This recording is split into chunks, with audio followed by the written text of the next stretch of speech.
Trauma is not what you think it is. I want to read you a few sentences from the book I wrote in 2021 that is called Becoming Yourself.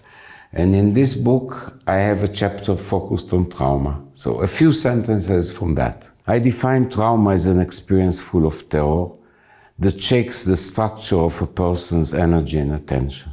As a result, the person separates a part of themselves, their attention and energy, from the trauma in order to survive. It's like we send ourselves out of ourselves not to be there when it happens, not to experience the terror, not to go through it at all. We actually move ourselves away.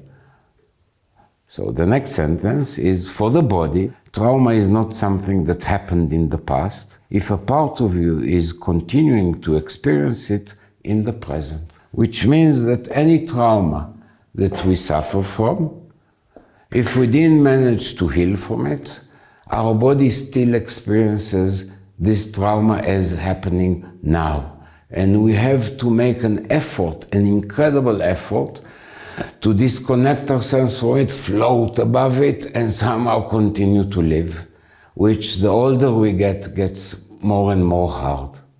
Now, trauma can be anything that you experience that is traumatic. You can take 100 people, pass them through the same experience. For some of them it will be traumatic, for others not at all. It's a very individual question. Trauma can happen from anything. Bullying at school, sexual abuse in childhood, war. If I look at the list of things that are considered situations that have so much terror, so much pain, so much difficulty, then we have an endless list of possible traumatic events. The question is how we take it. Since we never learned how to deal with fear and pain in a way that we have some control over how we respond, we actually know how to respond to trauma with even a stronger kind of effort not to experience it. So normally we try to avoid fear and pain, and we have all kinds of patterns in which we somehow manage to reduce the sharpness of it, the power of it. But in trauma, those defenses don't really work. We have to separate. So trauma, in a way, splits attention. Splits attention to parts, like one part of us stay as it was before, but there are other parts that are now also existing at the same time, which experience different things. So the result of trauma can be infinite amount of symptoms, depends on what was the trauma, but most of what people do when they experience trauma is the two most important things. One is trying to come out of the body, leaving the body there and escaping to a place that has no sensations, no emotions, and it's like observing what has happened but totally disconnected. To do this act is an incredible act of energy and attention, and we actually split from ourselves. Now, the split part constantly experiences the trauma. Now, all of this happens in our body. In my work with people over the years, I found many encapsulated energies in the body that were of terror, of pain, of humiliation, of other intense emotional or physical experiences, and those the person managed to encapsulate, to bury them somewhere, to disconnect from them, erase the memory, and now it's there. Now, the fact that it's there means that we have to constantly invest the energy to keep it dormant.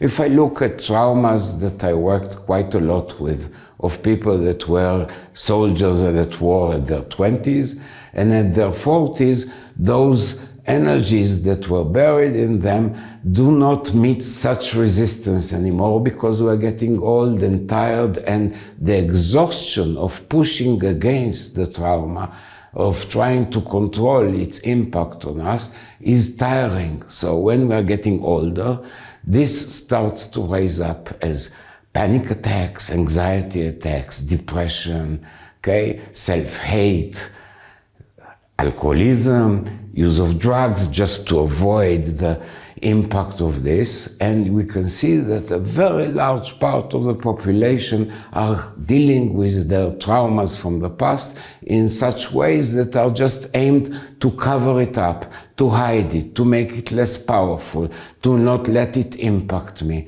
And actually, we are continuing the process of splitting our attention and investing our energy against ourselves. For me, all of this is built on our wrong attitude that we were educated, that our culture is giving us, in which fear is the enemy. Trauma can be dealt with if you learn to eat it and digest it in small amounts over time in a process.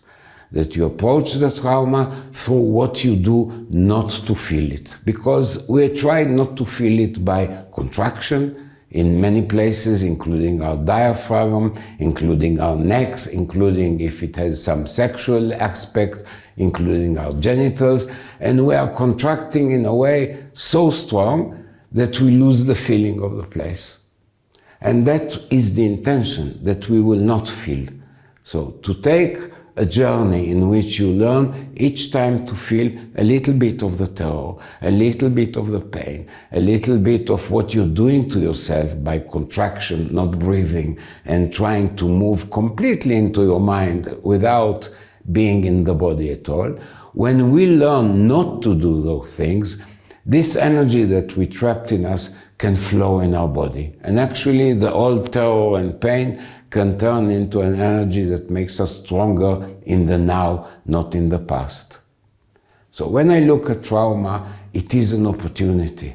We have intense powers there, our fear, our pain, our will, because trauma in a way breaks our will.